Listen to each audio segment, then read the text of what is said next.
Deviendra là. C'est là, c'est. Tao nó tụi. Ai thì không được tao gì. Mua được đâu đây. Giảm luôn đi hết. Giảm. Nhưng mà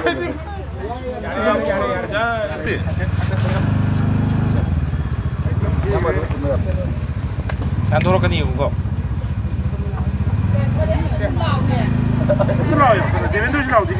Bharatiya Janata Party. Jindabad. Bharatiya Janata Party. Jindabad.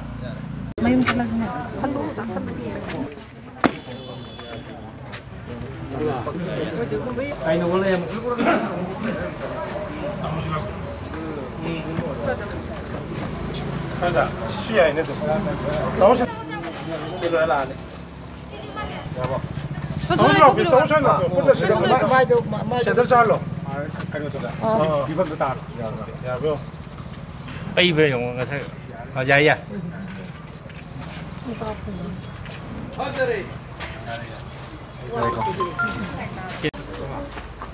Antu kalau turun. Sanjay.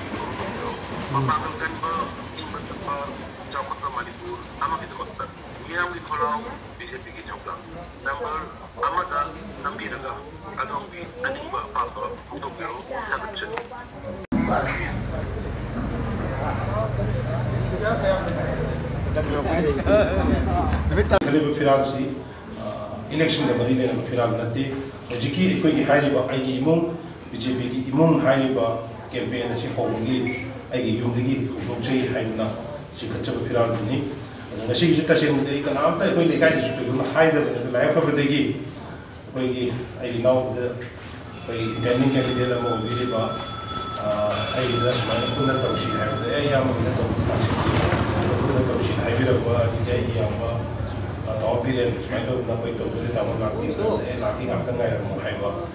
Semai nak kau puncak pergi menteri presiden juga boleh ba. Jah berzam ni dah semai tu lagi juga semai tu ni. Jah berzam ni semai parti kita makan tu boleh kalau ia orang free ni ba.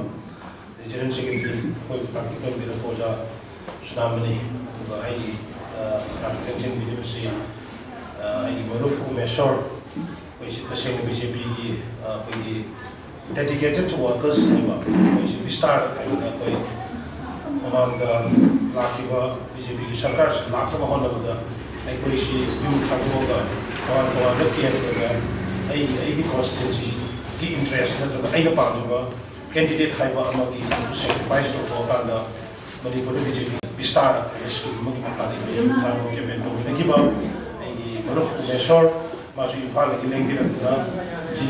Rajniti Sida Angama Matin Panga, BJP MLA Makahana Kona, Matin Pangi, I believe Panga, Michael Lai, Tore, I believe on very tiny Bible, party workers sing, Poison Boy, Pigi, Yamala, Yamara, and Sula, so party by president.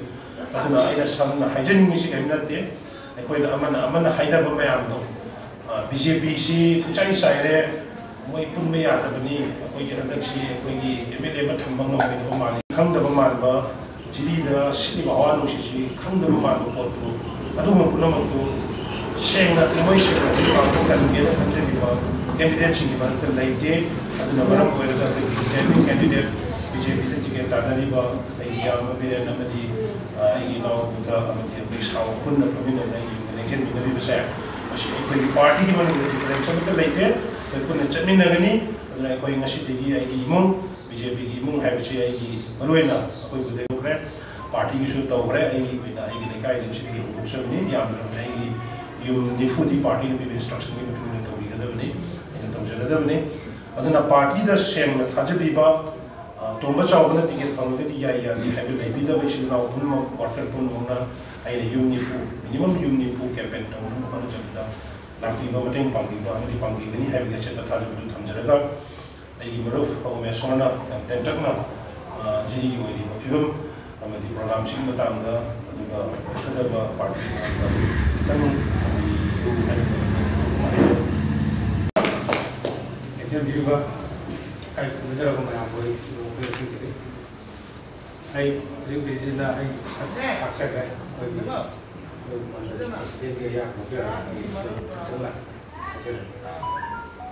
ꯑꯩꯒꯤ ꯏꯃꯨꯡ BJPꯒꯤ ꯏꯃꯨꯡ ꯍꯥꯏꯕꯁꯦ ꯃꯁꯤꯒꯤ ꯑꯥꯔꯊꯁꯤ ꯀꯔꯤꯅꯣ ꯍꯥꯏꯕꯗ ꯑꯩ ꯍꯥꯏꯕꯁꯤ ꯑꯩꯁꯦ ꯀꯗꯥꯏꯗ ꯂꯩꯒꯦ ꯍꯥꯏꯕꯁꯦ BJPꯗ ꯂꯩ ꯍꯥꯏꯕ ꯑꯗꯨꯗꯒꯤ ꯑꯩꯒꯤ ꯏꯃꯨꯡ BJPꯒꯤ ꯏꯃꯨꯡ ꯍꯥꯏꯔꯤꯁꯤꯅ ꯑꯩ ꯈꯛꯇ ꯅꯠꯇꯅ ꯑꯩꯒꯤ ꯆꯥꯛꯈꯨꯝꯗꯨꯐꯥꯎ ꯌꯥꯎꯅ BJPꯗ ꯑꯣꯟꯕ ꯑꯗꯨꯇ ꯅꯠꯇꯅ ꯑꯩꯒꯤ ꯏꯃꯨꯡꯁꯤꯗ ꯍꯦꯟꯗꯣꯛꯑꯀꯥꯟꯗ ꯑꯩꯒꯤ ꯇꯝꯅꯔꯤꯕ ꯌꯨꯝꯊꯪꯅꯕ ꯑꯗꯨꯗꯩ ꯂꯩꯀꯥꯏ ꯁꯤꯒꯤꯁꯤꯁꯨ ꯑꯩꯒꯤ ꯏꯃꯨꯡ ꯑꯣꯏꯕ ꯁꯨꯃꯥꯏꯅ ꯑꯣꯏꯍꯜꯂꯨ ꯍꯥꯏꯕ ꯑꯩꯒꯤ ꯂꯩꯀꯥꯏꯁꯤꯒꯤ ꯄꯣꯂꯤꯡ ꯃꯤ 40 ꯑꯩꯒꯤ ꯏꯃꯨꯡ BJPꯒꯤ ꯏꯃꯨꯡꯁꯤ ꯇꯧꯕ ꯑꯣꯏꯔꯒꯗꯤ ꯁꯤ ꯑꯩꯈꯣꯏ ꯂꯩꯀꯥꯏꯁꯤꯗ ꯌꯥꯝꯗ꯭ꯔꯕꯗ ꯌꯨꯝꯅꯥꯛ 30ꯗꯒꯤꯅ 100ꯐꯥꯎꯒꯤ ꯃꯌꯥ ꯑꯗꯨꯝ ꯑꯅꯝꯕ ꯂꯩꯒꯅꯤ ꯑꯗꯨꯒꯤ ꯃꯅꯨꯡꯗꯨꯗ ꯃꯦꯛꯁꯤꯃꯝꯗ 40 ꯇꯧꯕ ꯇꯥꯔꯒꯗꯤ BJPꯒꯤ ꯑꯩꯒꯤ ꯏꯃꯨꯡ ꯑꯗꯨꯗꯒꯤ ꯃꯌꯥꯝꯒꯤ ꯏꯃꯨꯡ ꯍꯥꯏꯕꯁꯦ ꯑꯣꯏꯔꯛꯑꯅꯦꯕ BJPꯒꯤ ꯏꯃꯨꯡ ꯍꯥꯏꯕꯁꯦ ꯁꯤ ꯑꯁꯦꯡꯕꯒꯤꯗꯤ BJP ꯍꯥꯏꯕꯁꯤ ꯃꯌꯥꯝꯒꯤꯅꯤ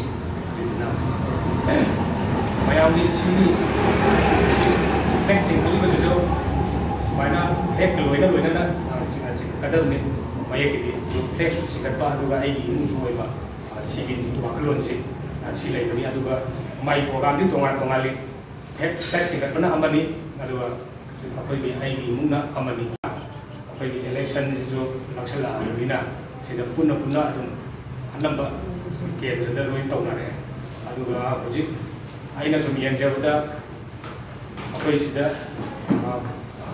ꯇꯤꯀꯦꯠ ꯇꯥꯟꯅꯕꯤꯔꯤꯕ ꯑꯩꯈꯣꯏ ꯏꯆꯤꯜ ꯏꯅꯥꯎ ꯃꯈꯩꯁꯤ ꯍꯥꯟꯅ ꯁꯤꯗꯒꯤ ꯑꯩ ꯀꯃꯦꯟ ꯁꯨꯝ ꯇꯥꯖꯕꯗ ꯁꯨꯝ ꯀꯔꯤ ꯍꯥꯏꯅꯤ ꯑꯃꯅ ꯑꯃ ꯍꯥꯏ ꯁꯨ ꯑꯩꯅ ꯈꯪꯕ ꯁꯨꯃꯥꯏꯅ ꯁꯤꯒꯤ ꯖꯤꯔꯤꯒꯤ ꯄ꯭ꯔꯖꯥ ꯃꯌꯥꯝꯅꯁꯨ ꯐꯖꯅ ꯈꯪꯕ ꯑꯣꯏꯕꯤꯌꯨ ꯍꯥꯏꯅ ꯑꯩꯅ ꯂꯣꯏꯅ ꯅꯤꯡꯁꯤꯡꯖꯔꯤ ꯑꯗꯨꯒ ꯍꯟꯗꯛꯀꯤ ꯃꯇꯥꯡꯁꯤꯗꯤ ꯖꯤꯔꯤꯒꯤ ꯄ꯭ꯔꯖꯥ ꯈꯨꯗꯤꯡꯃꯛꯁꯤ BJP ꯂꯣꯏꯅ ꯄꯥꯝꯃꯦ ꯑꯩ ꯑꯗꯨꯝ ꯈꯪꯖꯔꯦ ꯑꯩꯅꯁꯨ ꯑꯗꯨꯝ ꯆꯠꯄꯗ ꯈꯪꯖꯔꯦ ꯑꯗꯨꯗꯨꯅ BJP ꯑꯁꯤ ꯀꯥꯅꯅꯕ ꯑꯃꯨꯛꯇꯪ ꯍꯣꯠꯅꯃꯤꯟꯅꯁꯤ ꯍꯥꯏꯔꯒ ꯑꯩ ꯁꯤꯗ ꯋꯥꯔꯤꯁꯦ ꯇꯦꯟꯁꯤꯟꯖꯔꯒꯦ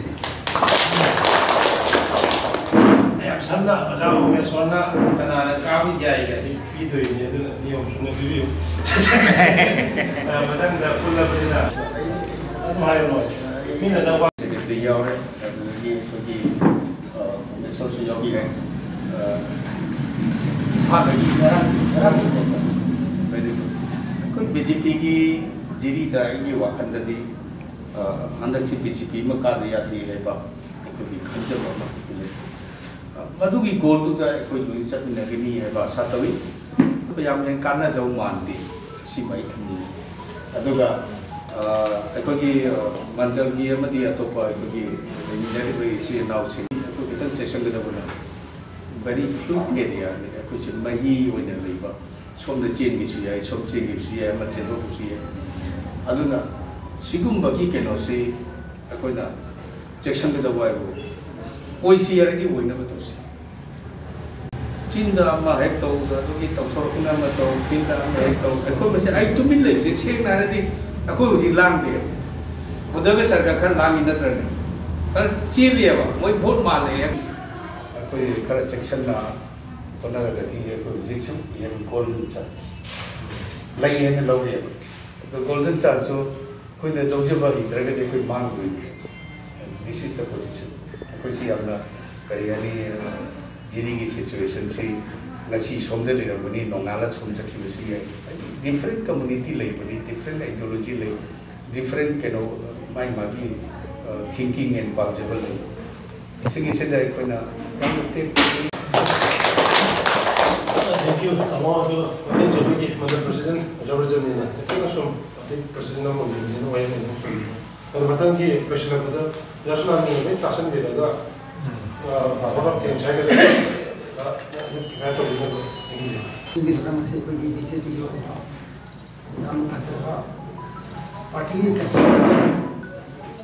आई मूवी BJP को इसमें नाम असरवा फॉर्मस से तीन दिन हम पूरी मत इकाई को बच्चे सर स्वाति की बड़ी बीजेपी की पंदम मोइना थंबाल कैंपेन है ना देखिए बीजेपी की आईगी बीजेपी मुंह करना जब कल सिंगार करो खम खंडा के तौर पर कोई न समय दे कोई थंबाल की कनो है नपा कोई है उगा ना अदे कोई ने इमुं दगी तुम लोग थोड़ा था थंबाल से तुम उगा था अदे कोई थंबाल से काउंटर में दमते थंबाल से करम पार्टी के symbol BJP party symbol ID मियो की थमोय को या फंदो के में मखलम ना दनाई लियो बीजेपी एनी खुद में कोई जेबा जेबा या सुसु खांगरिबा टेक्निकल से हाइता बीजेपी बाबा तने लोना बीजेपी गाता नहीं बीजेपी तने तिके तानर से अतोबदा तानर बंद कोई पार्टी नहीं तानर कोई की जेबा हम हौजी